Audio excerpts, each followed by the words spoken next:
Porte d'Anderlecht, c'est 2 pavillons et son musée des égouts. Depuis 3 semaines, des bacs de plantes ont pris la place des familles sans-abri qui avaient trouvé refuge sous ces porches.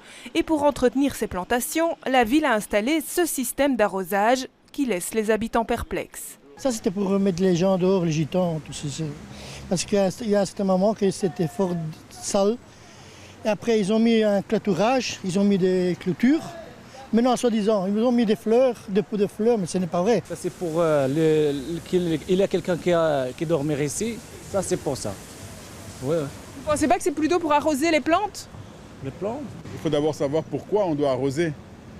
Si on doit arroser pour les SDF qui dorment là, alors là, c'est autre chose. La ville teste donc ici un nouveau système d'arrosage, mais pour l'enclencher, vaut mieux être muni de son parapluie.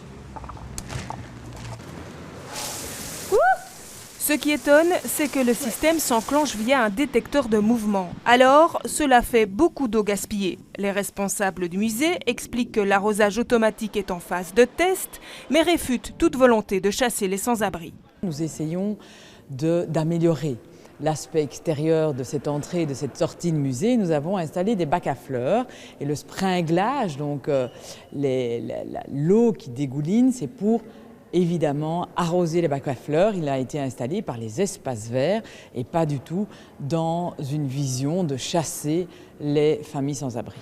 En attendant, le problème des familles sans abri, c'est juste déplacer quelques mètres plus loin et l'arrosage des plantes est loin d'être optimal.